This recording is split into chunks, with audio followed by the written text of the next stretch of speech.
Hello everyone, my name is Adu and this is Ready Go Expat. Welcome back to the series of videos about teaching English in China. In today's video, I interviewed some friends who taught English at Chinese universities, and they're going to talk about the pros and cons of working at a Chinese university. Ready? Go!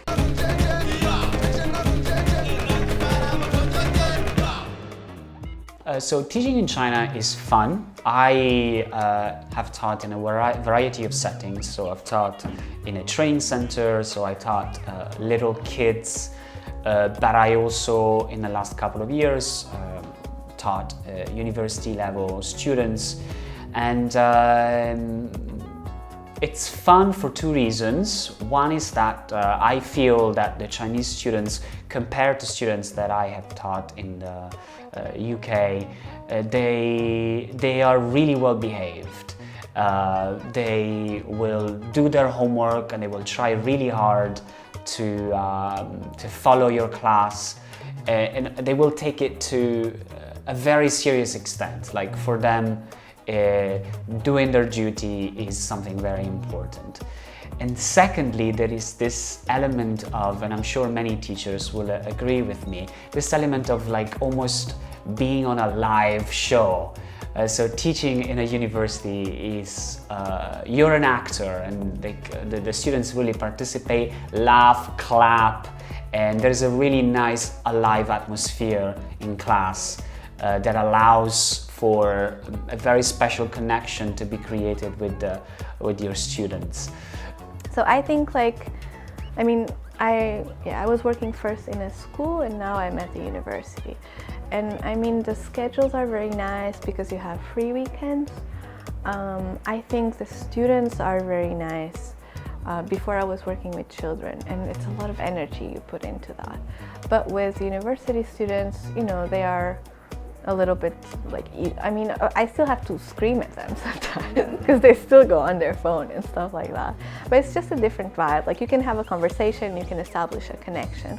And yeah, I think like I've met students that are really interesting people and that I would consider my friends, like when they graduate or even nowadays. Because especially in the art field, like we're all colleagues, you know, like we're all working in the same sphere. Yeah, I mean, I'm just very happy. Like people here are very respectful, like the schedules are amazing, the paperwork is fine, it's nothing like, and you have enough time to do research and to develop yourself. And because you have like the academic year, you always have like these 2 months in the summer where you can like do a residency, or like I feel like here I have time to really develop my career, you know? Like because you have the time and you have the tools and the respect that you need to like be a successful professional. So I'm very satisfied working at this job right now.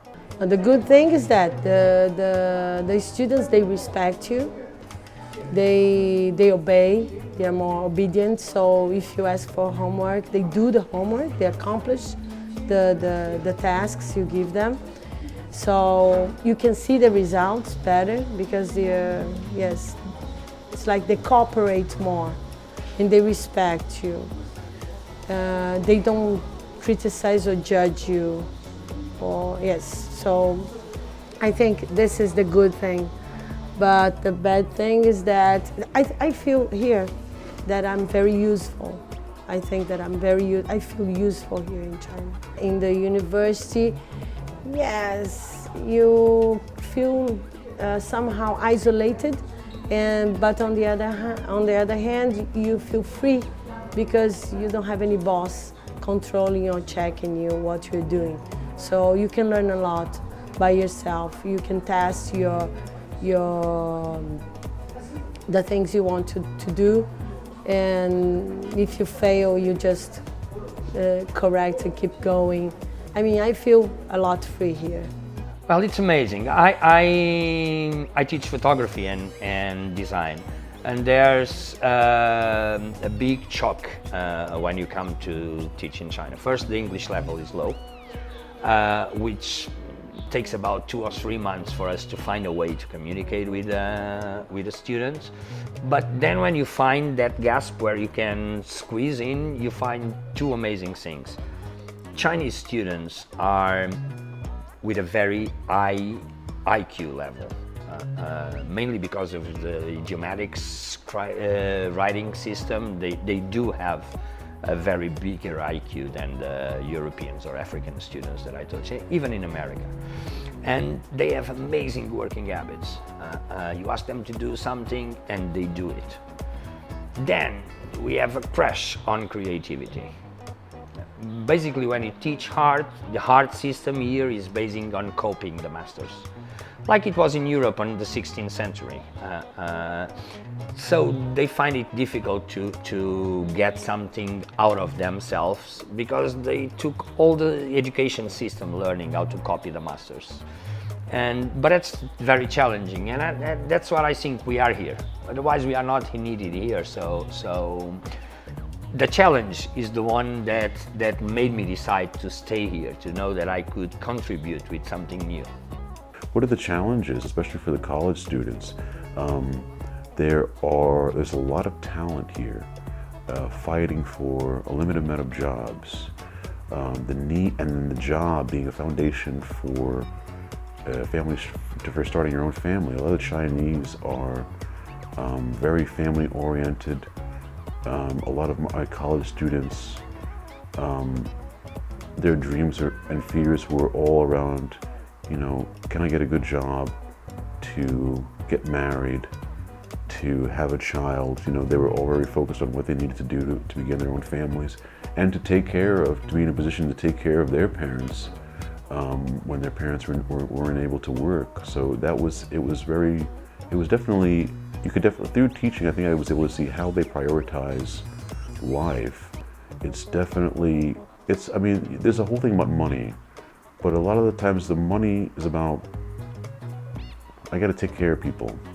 I've got a close Chinese friend and we don't always see eye to eye, and he's doing a lot of stuff and a lot of work, but the thing about it is he wants money to take care of his parents and to take care of elder siblings who are also maybe not in a great position to take care of themselves. So it lets you know what's the source of their hard work. I think for me that's what it was. That's what I got the most, was just a window into the Chinese home and Chinese life. And if you're thinking about moving to China and working there and getting a job as an English teacher, make sure to check this playlist with all the information, testimonials, pros and cons of getting a job in China as an English teacher. I'll see you next time.